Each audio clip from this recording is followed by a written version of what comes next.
Hello guys, we are live. Um, we're continuing our webinars, which we started last year, talking about Web3 and different crypto ramps out there and different solutions that we have. Today, we are continuing the topic, and I have a guest joining our webinar, Jason from ONCHAIN Labs. Jason, maybe you can introduce yourself for those who don't know you yet. Thank you. Thanks for having me. So my name is Jason, CEO, co-founder of ONCHAIN Labs. We've been working super hard for the last couple of years on really increasing access to the on-chain economy.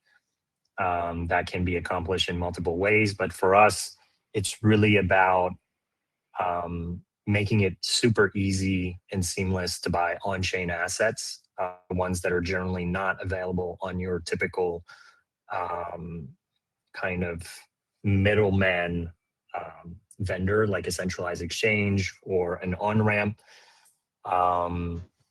So yeah, we met Paybis a couple of years ago, and we started thinking about how can we solve this together, and here we are. Yeah, it's been quite a journey. We're gonna talk more about all the details going forward. So let's kind of continue. First of all, a little bit of agenda. So we expect to do it for 1 hour. Maybe we can do it faster. We all know that our time is super valuable. We have a chat here. We will have some polls. So feel free to ask questions in the chat. We will try to get to them by end of this conversation. We'll have some slides, but it will be more of a discussion with Jason on like where the Web3 economy is right now, where do we see our companies helping, and what is our mission in the whole economy, and so on.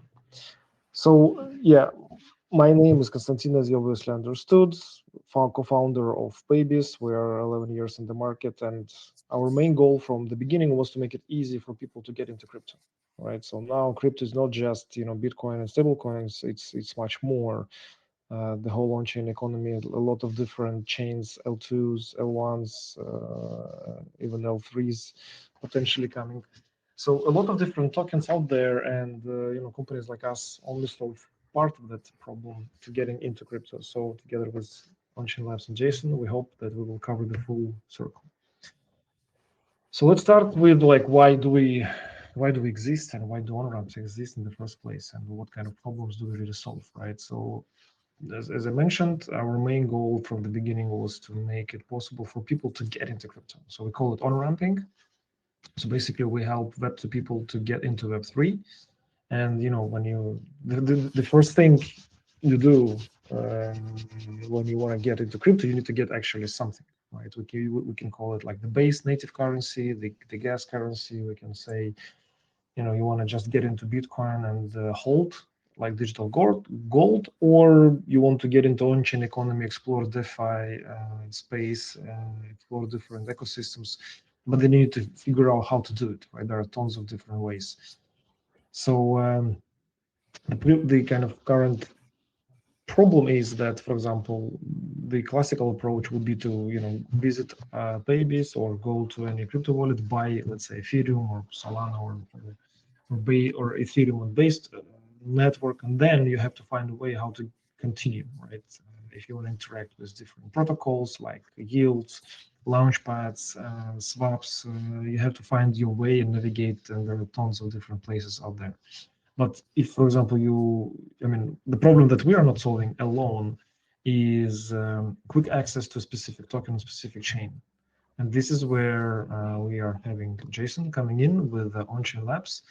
And together we are trying to the main goal that we are envisioning together is how can we bring the next 100 million users to Web3. And yeah, Jason, you probably I'm from the classical on-ramp kind of world, which we potentially can already say that in crypto we're more on the traditional side of things, more with the classical finance, and more on the on-chain where Companies like us are limited by regulations, by compliances, and you have your kind of hands untied, and you can explore more. So maybe you can explain your point of view, why you think it's still hard for people to get into crypto and get into this right now. What are the main challenges that you're trying to solve? Yeah, I think so. First of all, we wouldn't be where we are today if it wouldn't have been for the work that, traditional actors like yourself, uh, haven't been successful, like centralized exchange, traditional ramps, etc. Um, and back when it started, and obviously you're there to attest for it, you've been around and operating for over a decade. Um, when it started, even the whole kind of on-chain smart contract Ethereum ecosystem wasn't there. So the way assets were being created and distributed was effectively custodially. That's basically how it was done, and there wasn't that many. So if you think about the business model, it made total sense to go in that path. But then, many years later, many cycles later, we're now in a totally different world where hundreds of assets are being created, whichever type of asset they are, and whichever utility they might have on whichever chain, are created every single month. So if you think about an accessibility perspective, the current business model that gives you access, which is the one Paybis uses and literally 99.9% of all ramps use, is okay, so which asset do we want to offer to the public? And then you go through the process of holding and reselling this asset. So you have to acquire it first and then you resell it. It's a really simple kind of reseller model. But it's custodial, it's managing treasury, and we can talk about the upsides and downsides of this, but that cannot scale with where the on-chain economy is going. And that's creating huge amounts of friction for participation. And we'll dive into how this can be fixed. But I think historically, it made a lot of sense up until recently, but unfortunately now it kind of breaks. It's just not made to go where the industry is going for that particular use case. Ramps are not going anywhere, and they're fulfilling a specific use case. But as soon as you start looking elsewhere, you start thinking about assets that you want to own, that you want to acquire to use for whichever type of utility that is outside of what is currently supported in terms of offerings, the coverage of a ramp, then that's when the whole Pandora's box open. Yeah, correct. Just before we kind of go, we have much more things to discuss here before we go into details. A quick snapshot, why, what it takes, to do the first step, because basically what we're trying to solve, for people, let's say outside of Web3, from traditional finance, kind of everybody sees that, okay, getting into crypto is like a black box, right? There are companies like us in the front, and then you get your crypto in the end in your wallet. Nobody really understands what's happening inside, right? So basically what we are doing now, or we have been doing so far, right? We have been doing the magic of taking your money as a retail customer or as a business and converting it into crypto. In the end, yes, we have to go and just buy the asset somewhere so we can resell it, but taking into account regulation, technology, compliance, their banking relationship, everything, it is a big machinery to run. But on the other side of this kind of, let's say, thing, there is a blockchain and tons of different projects, right? So for example, 5 years ago, even maybe 7 years ago, we could probably sell anything we want on the chain, right? There was no proper definition of security tokens. Just in US started first with defining, okay, maybe some of the crypto tokens are actually security tokens, and there are specific regulations. You cannot sell security tokens, blah blah blah. So then basically all the regulations started to shape, and now the state where we are, we even have a case where we cannot even sell some stable coins in Europe because of MiCA, right? Because some stable coins are not compliant. So from that perspective, we have to stay on the regulated part of the industry and make sure that we can bridge the gap between traditional finance and the regulated part of crypto. But there is still the big wild west of crypto on the other side of the pond, which maybe some of you still don't realize, and that's why we're doing these webinars to explain it. I mean, there are tons of new tokens launched every day. There are projects created, new startups created, and it's like innovation is always ahead of regulation. So people are innovating, like for example, this mold bot thing, which is becoming a hype during the last couple of weeks about AI agents, autonomous AI agents, and the crypto behind it. I mean, it will potentially fly, right? But regulations will only catch up maybe in a year or two from now. But if we want to give people the access, let's say, to participate in on-chain economy with something on which is hyping right now, we as a regulated entity cannot facilitate it directly, right? We need somebody like ONCHAIN Labs, for example, to facilitate that. And this is where why we like this idea and why we're kind of supporting this idea as well, because Jason with his company can come in and actually help solve the second part of the problem. And for example, maybe Jason, you can explain a little bit like what is on the other side, why it is not so easy for somebody like us just to sell any new token that was published on any blockchain yesterday, and we're not able to kind of allow people to buy it with credit cards yet. Yeah. So I think the good way of explaining this is that historically, the on-chain economy, what we say by on-chain, we mean, anything that pertains to, permissionless, programmatic, all of these decentralized protocol. And a lot of them are at the protocol level. And I'll give you an example like Uniswap, which the innovation is the AMM. It's not the interface of the AMM. But because all of it started at a point where these AMMs were not integrated in other apps or in coordination protocol or anything like that, Uniswap had to create an interface to interact with the protocol. So now you're getting all of these independent interfaces that the user has to basically start manipulating and learning and coordinating. But now we're at a moment where it is possible to build protocols that effectively does the coordination. And what I mean by this is that effectively the work that we're doing with Paybis is behind the scene is that we're effectively on-ramping stablecoin. The user is not really aware that behind the scene, what is actually being converted from his fiat local currency is stablecoin. But that stablecoin is the stable asset that is being used as the denominator of the buying power from the fiat side to trade on chain. So our part is a two-part protocol, which is on one side, we determine the value of the spend through the on-ramping part. And then from the on-chain perspective, we look at liquidity, we look at, is it reachable from a protocol perspective? Can we reach this asset? Can we acquire this asset? So is it on a supported chain?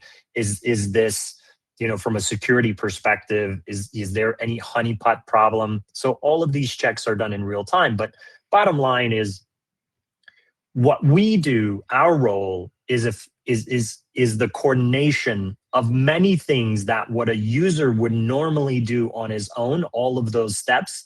And we basically bring them down a level or two in the stack and create an interface on top of that abstracts all of those steps of interacting with basically the interface of the AMM, or like the sending of an asset on chain and moving all of those things, and the wallet and the connections and all of those things, the gas abstraction, all of that is now coming in unison behind the scene. And this is the coordination that we facilitate. Cool. Let's talk about a few more things because I'm now jumping through the slides just to explain different problems that we're trying to solve.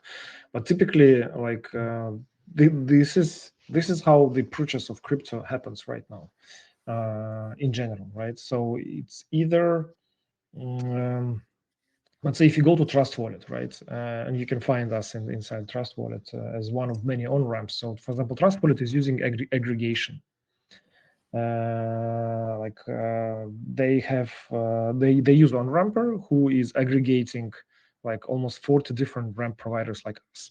So for every token the customer wants, like for Bitcoin, Ethereum, depending on his location, on his payment methods, they are kind of suggesting what is the best, let's say, on-ramp provider or company they can buy it from. So basically, they are just kind of giving you an option to get a specific asset from different providers, and they sort it by price and different other parameters and so on. But for the user, let's say for experienced user, it's fine, right? They would probably understand already the flow. They have done it many times. They will pick the one they want to use and the one that was working for them well. For the new customers, it looks like this, right? So they want to buy crypto. They would either go to centralized exchanges like Binance, OKX, Kraken, and so on. Go through there, do KYC. If it doesn't work, they will go to another exchange. Blah blah blah. And then they end up, for example, buying Solana on one exchange. Then they, for example, want to go and participate in Pump Fund, right? And buy some, let's say, new meme coins, or maybe create your own meme coin. So they have to jump to another, let's say, wallet. They have to transfer their funds from one place to another place. They have to figure out what to do next, and so on. So the problem that we're trying to solve is to kind of simplify the process and have new users get into Web3 as simple as possible. So they don't have to think, okay, I need to, if I want this meme coin on this specific blockchain, or for example, there is something trending, they heard somewhere on the news, Telegram channels, TikTok, whatever, that there is some project which is trending, and they just want to get in and participate in that project, whatever they are doing. Even it happened for me, and you're starting your journey from going to some like coin market cap deck screeners to find out, okay, what is the token, what blockchain it is on, okay, how do I get to that blockchain? Because I don't have assets myself on all the blockchains. Maybe I have assets on 2, 3. So I need to bridge, let's say, Ethereum from one chain to another. Then I find the protocol where I can swap it. I mean, for a person who is just new to crypto, I mean, we will not bring the next 100 million users into Web3 I guess if we they have lost to most do, of the audience already. I think we've yeah, lost if they have most to of the do, audience already. if they have to do such a complex thing, right? So what we want to achieve with Jason is that regardless of which chain you want to buy the token and where you want to participate in an on-chain economy, you have one predictable, clear flow, which it works and you can rely on. So what maybe next thing I wanted to focus on, right, is talk about let's say predictability on the chain, because the typical problem is also understanding what is the right token you want to buy, right? Because sometimes, especially when there is a hyped project, you can see a lot of fake tokens, fake crypto, and you have to kind of be ready to to deal with it. Plus, you need to understand how to let's say swap into it without losing your funds. You need to think about slippage. You need to think about all the risks related. I mean, again, we want to abstract it from people, right? To make it as simple as possible. So maybe the interesting part that you, Jason, can now talk about is how you guys make sure that this, I mean, this complexity, even for us, because we haven't built it ourselves yet. Yeah, because it's a complex functionality, requires a lot of kind of deep knowledge of decentralized exchanges, slippage, understanding, how to deal with the, let's say, understanding if the token is real and so on. So it's kind of the whole science. So where Yeah. Jesse can So maybe talk about more about on this. So first of all, it's important to note, and full disclaimer, this is not kind of a solved thing entirely, in the sense like this is going to be a continuous. I think my internet has dropped. All right. Yeah, technical issues. While we're waiting for Jason to reconnect, maybe I can pick it up from here. Is it okay, Jason, now?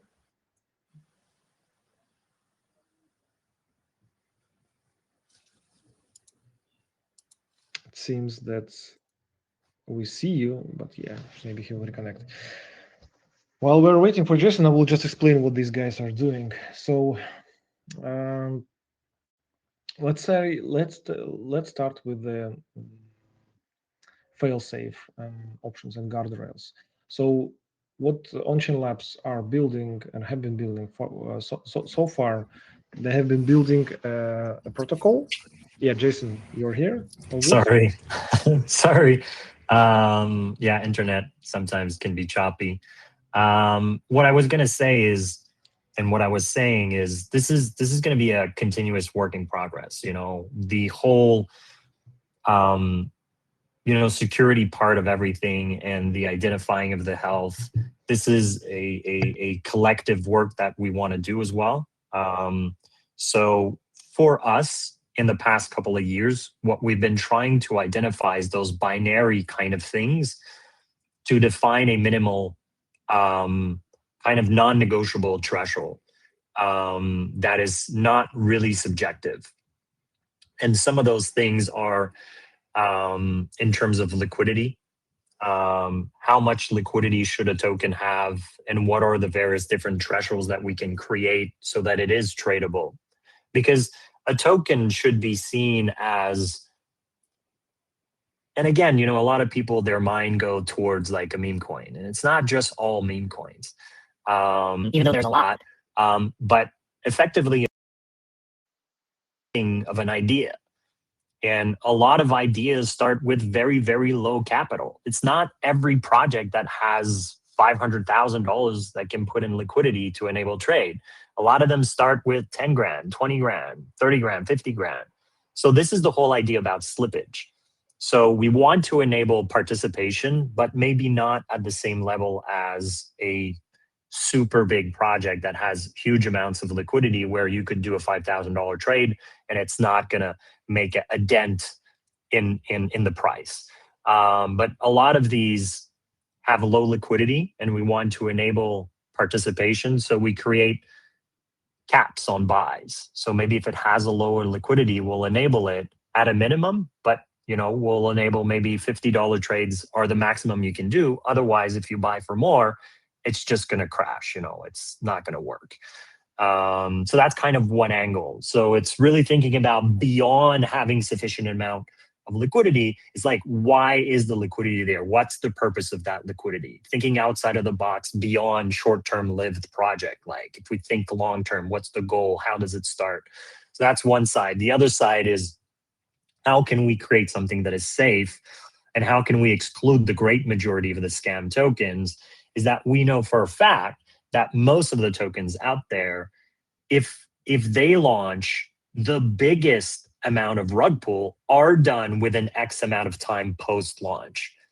So by excluding based on a certain time scale, if like a token contract has been created too recently or has been deployed too recently, we're just not going to enable the trade for it. And that removes a huge amount of token, because if you enable them from the get-go, then they get the ramp, they get the direct path, and now people can come in at the highest moment where most of the scam happened.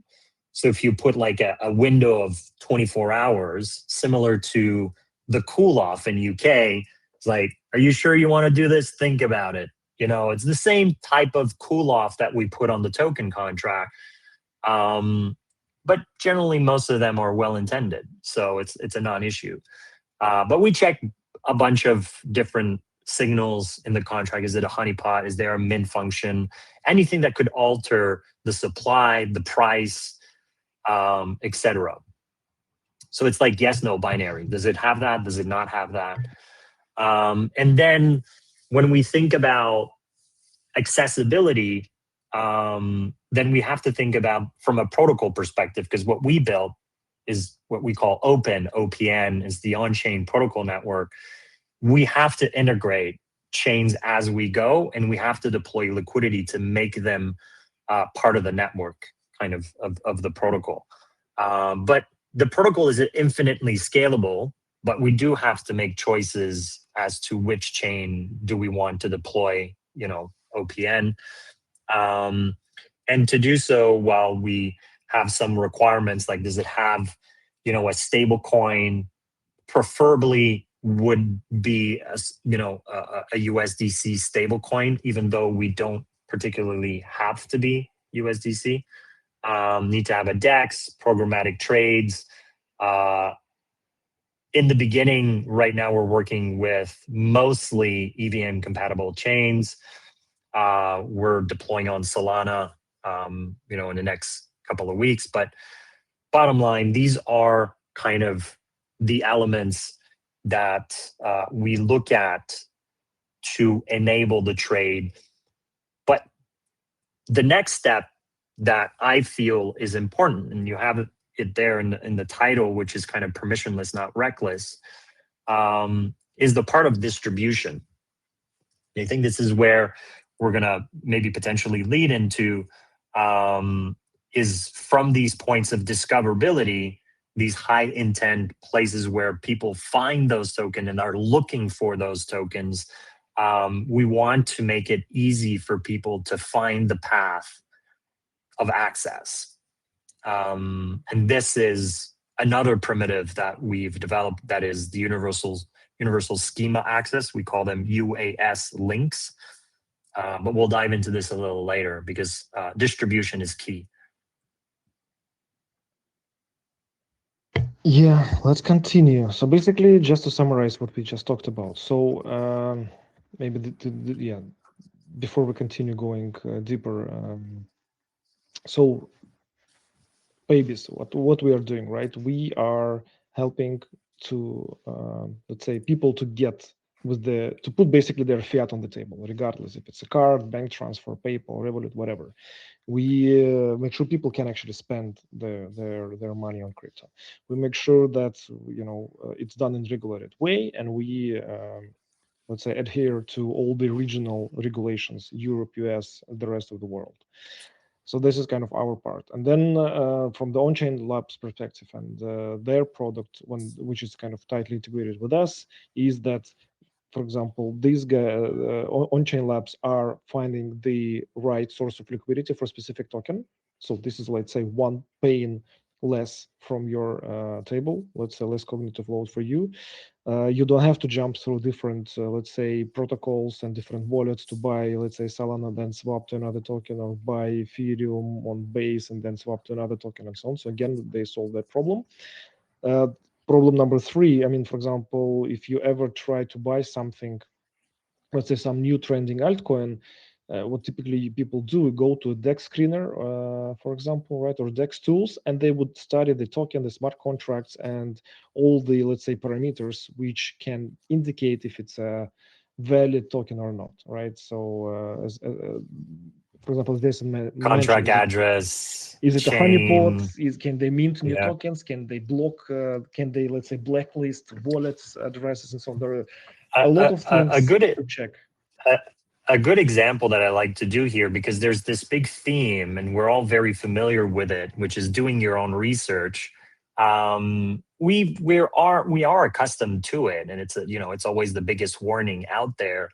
But realistically, that is not scalable from a general public perspective. And a good analogy that I like to give is as if you went to the grocery and there was this big, massive warning on the door when you get in, which is like, hey, we've sourced there's all of these products in the aisles, either fresh or in boxes. We haven't vetted anything. It's really up to you to do your own research to figure out if what you're buying makes any sense and is safe for you. That is not really scalable. So you need this kind of middle layer that thinks about this in anticipation for the end user. And I think we can all agree that this is something that does not exist in crypto today. The spectrum is either fully centralized, highly compliant, regulated, vetted, custodial, and you have this whole spectrum and this big gap, and you're totally at the other end of the spectrum, which is DeFi, which is the full Wild West, where you go to Uniswap and you get the warning as if you went into the grocery that says, hey, by the way, we're not supporting any of that, and it's really up to you to do your own research.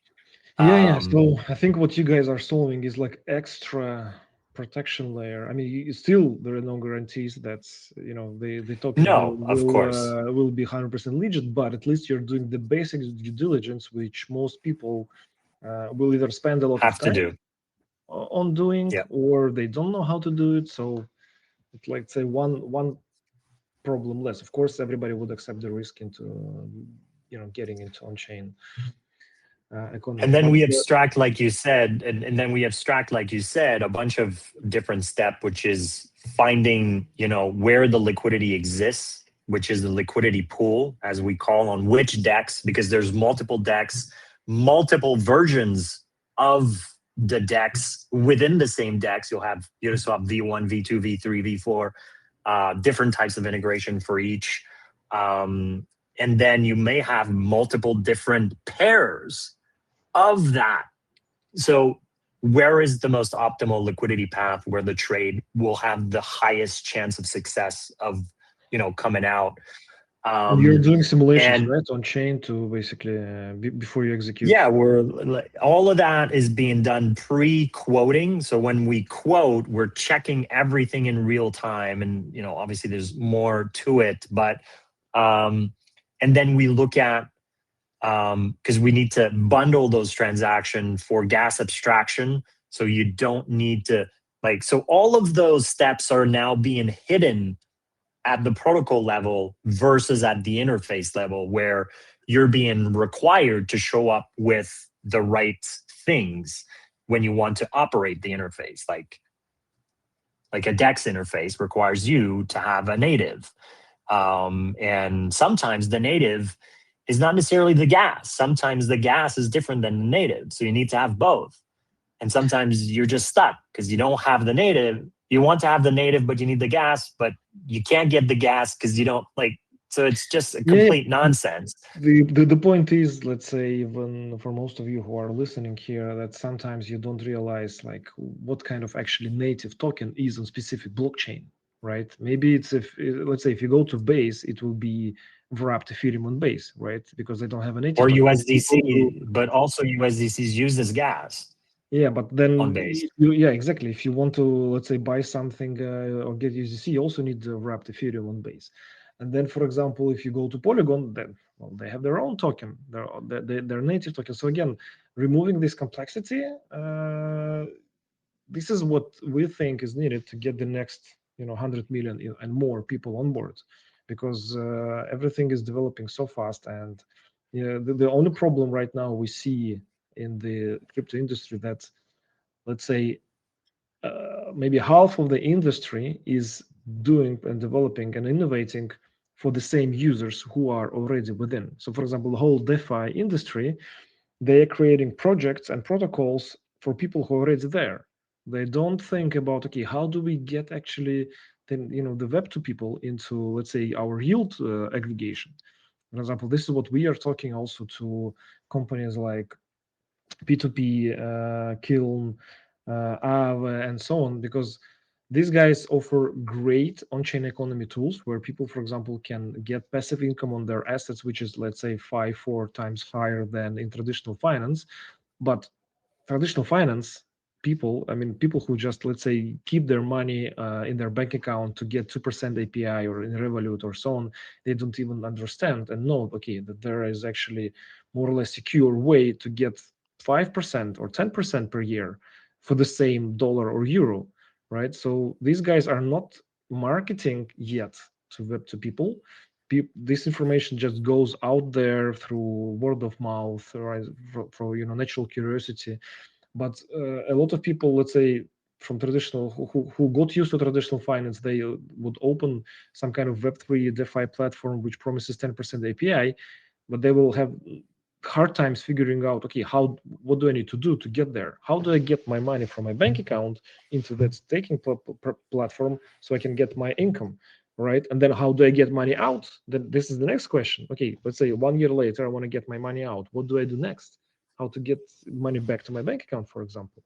So all these complexities the kind of has to be solved.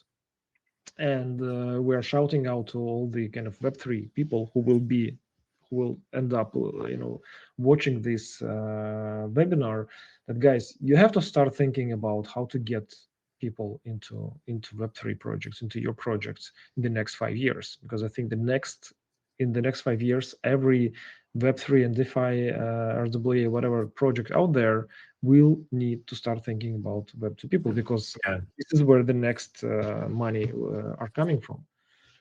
I like to give this analogy, and sorry, I have lots of analogies, but it helps people understand kind of like what's actually happening here. And I think the moment that is about to be upon us is similar to when we think about back in the day before card networks and POS system. Whenever you used to travel abroad, you would have to go to the currency exchange and then show up with the right country's native asset, which is essentially the same thing as blockchain. Every blockchain has their own native currency, so you can transact within that kind of ecosystem. Well, it's the same thing for countries, Canadian dollars, Thai baht, British pounds, etc. When you go in that country, the merchant, pre-POS and card network, he would not take Canadian dollar. He would not take Thai baht. He would just take British pounds. So you would have like the requirement, like the responsibility is being put on the consumer to show up with the right asset so he can transact within that area of commerce. But once card networks started to appear in POS system, if your neighbor has a POS system and a card network, what is the actual opportunity for this guy? What is his addressable market versus the other shop that doesn't have the POS system? Like, this guy has the world in terms of addressable market. Anybody can show up, pay with any currency because the exchange is done at the point of sale. That's the magic of these machines. It's that it abstracts the need for you to do all of that nonsense and for the merchant to figure out like how to do that. Like, that's the magic. And what's missing right now is an equivalent of a POS in crypto. And that POS is effectively doing the currency conversion. And that's what we're talking. We're talking about converting fiat into on-chain asset at the point of discovery. And that's missing. Because right now, we're going to the currency exchange, we're exchanging our money, we're going to the blockchain because the blockchain requires us to have their native currency so we can transact within their walls and do commerce within that ecosystem.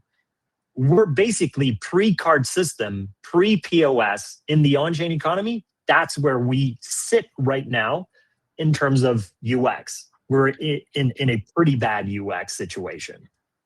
So let's talk about the use cases where what we are building can be utilized. Because you mentioned about, let's say, the easy way of integration, and basically what we are saying that these 4 categories, let's say, of companies out there building things can easily plug in the solution almost without any integration. It's like changing, for example, adding a URL to your text on your website, right? For example, imagine the how much how complex is to just create a URL, a clickable link on your website, right? When you, let's say, have some text and then you have a link that when you click on it, something happens. So integrating this on-ramp solution has the same level of complexity.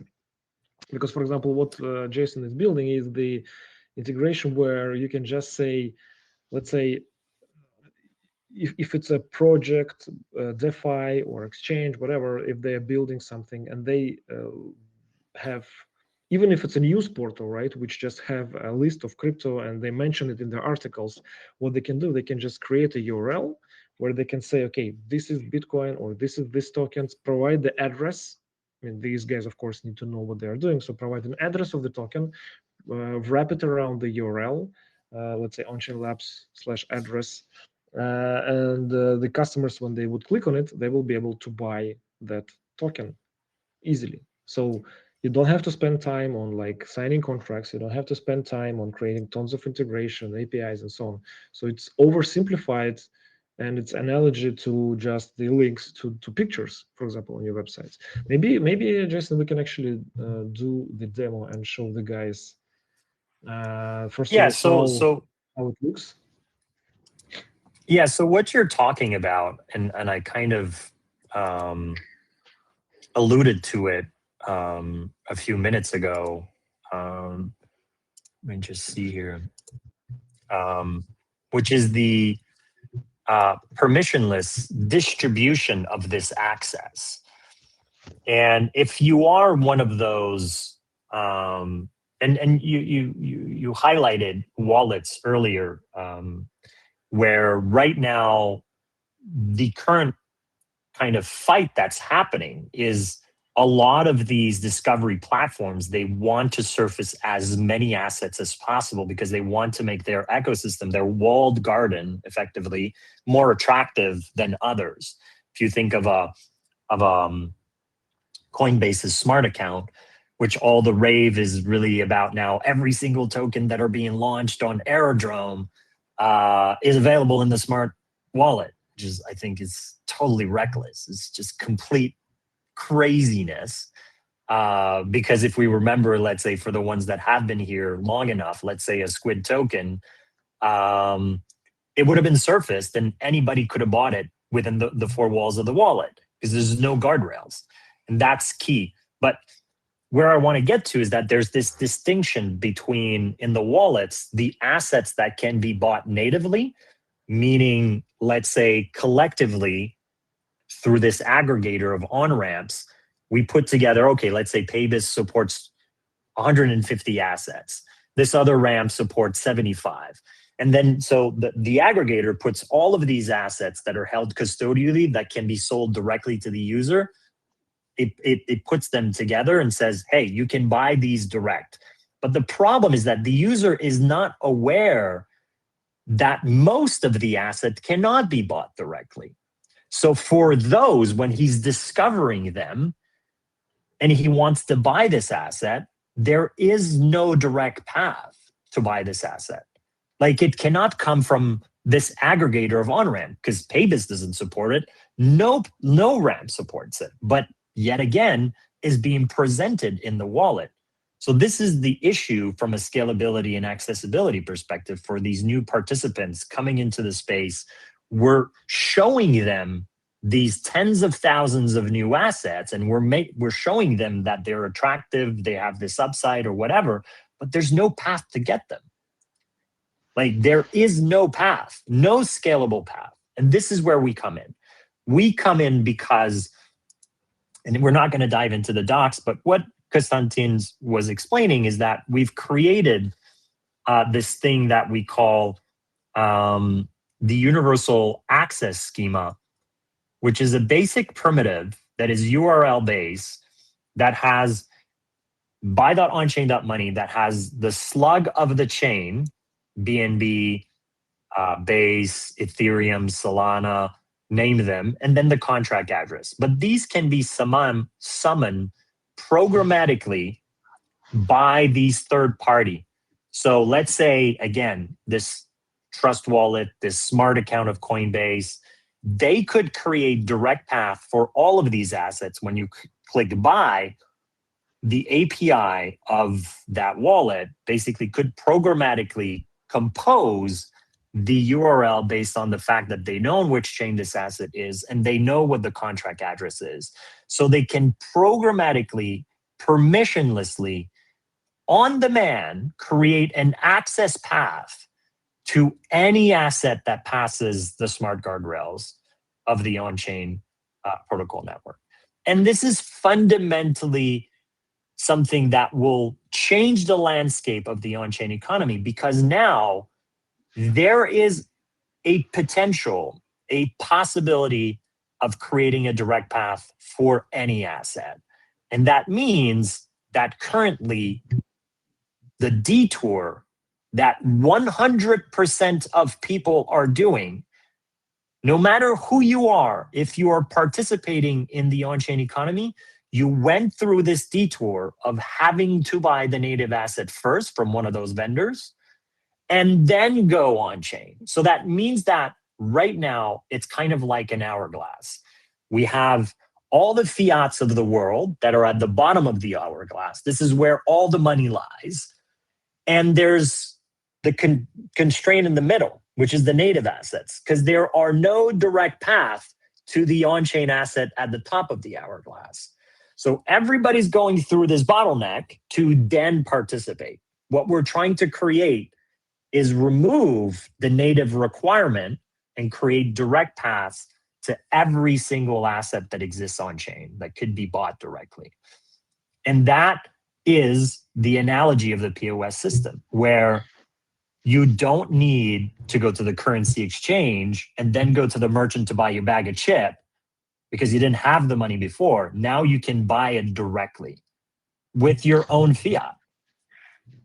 Yeah, and I think what I wanted to add here on top is that, let's say, imagine we put this into like DEX screener, where you would see all the new chains and all the new tokens are launched, like, you know, every second.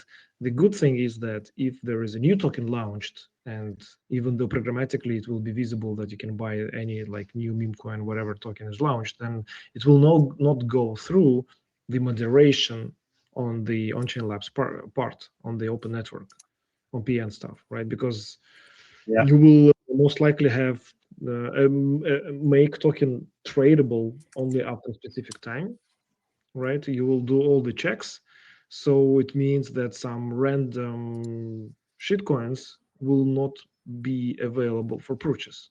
So this is a way preventing fraud on chain as well, and preventing scammers, rug pulls from getting people getting money from people.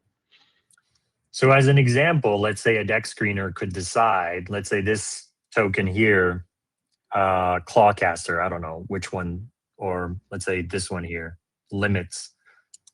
I don't know what this one is. A DEX screener could effectively put a buy button that would programmatically combine the contract address that is here behind this little thing. We have the contract address. And we also know that this is the base chain. So URL, chain slug, contract address.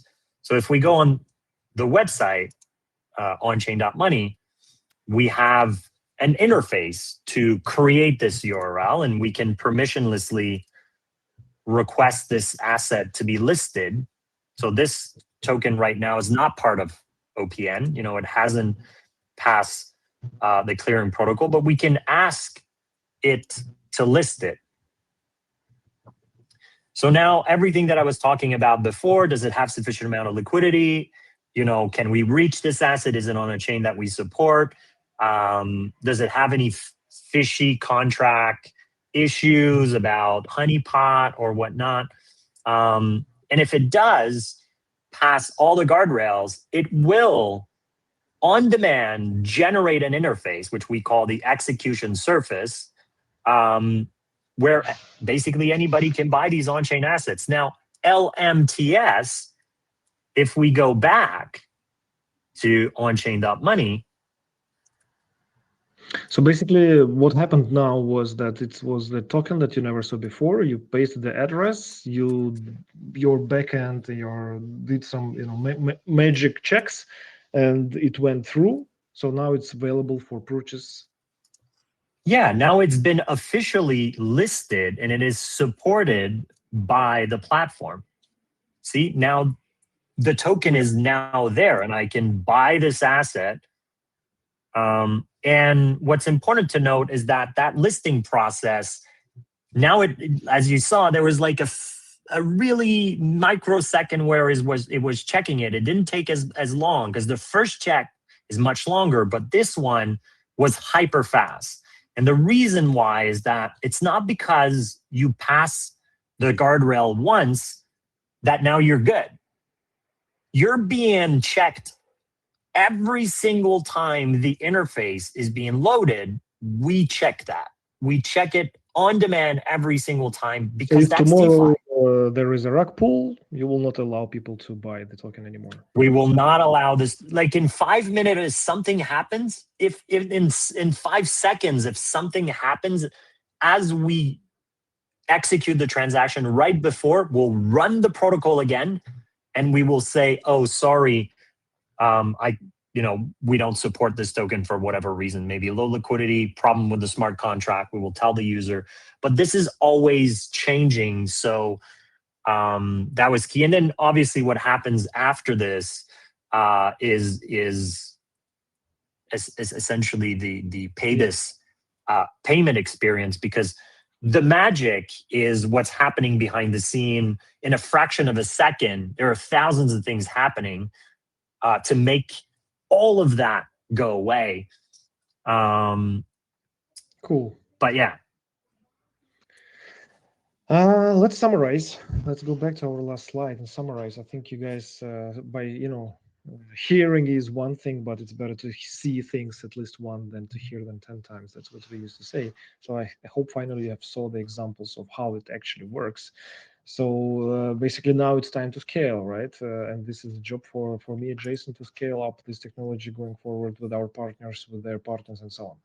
So just to summarize, basically what happens in the end, we are still responsible for compliance perspective, that we are making due diligence of the people, we're adhering to the regulations in Europe, in US, and so on, which is kind of important stuff. We also, from the compliance perspective, what we do, we sell the stablecoin, let's say, or the basic coin to the user, so we adhere to the regulations.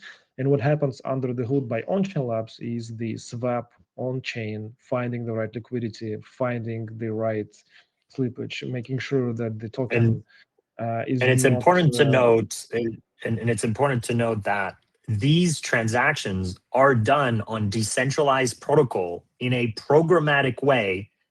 We are not holding any of those assets, because what happens is that once the stablecoin is being exchanged for the output or the intent asset, that asset comes out of the liquidity pool and is being sent directly to the buyer, skipping us altogether, skipping the whole protocol. Once we package the intent, because it's an intent-based protocol, once we package it and we send it, it has all the instructions of, what's the asset, we've pre-calculated the gas, we've nominated who will receive the asset, what's the wallet.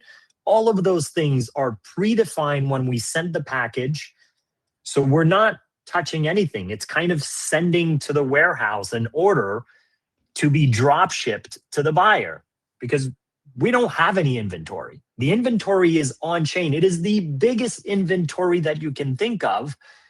It is the biggest warehouse ever. Yep. And instead of holding the assets, we're making those orders directly at the warehouse. And basically what we are facilitating, we're giving the user the basic native the buying power. Yeah, the basic on-chain buying power currency that they can use to swap into the token they want, right? So basically we, instead of buying stablecoin, going to some wallet, doing swaps and doing everything manually, we just automate it on behalf of the user, plus giving them extra protection. So this is in the essence what we're trying to do here, or what we're doing already. And now for us, it's basically a journey to scale it. So that's why we're kind of starting the scale experience and journey with the webinar, to kind of share it. And feel free, guys, to reach out to us. We will share the contact details. I think we have. Do we have them?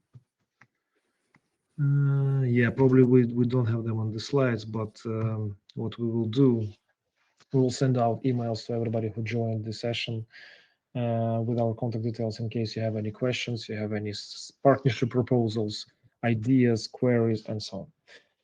So I think we are kind of almost on time, Jason. I think it's a good time to wrap it up. Thank you for joining us. I think what you guys are doing is potentially the next big thing in kind of Web3 on ramping, because everybody is trying to solve this problem and it still haven't been solved. But I think from the crypto perspective and the whole journey that we are experiencing is just the beginning, right? Because we think it's, if you think about Bitcoin, it's like what, almost 16 years old, right?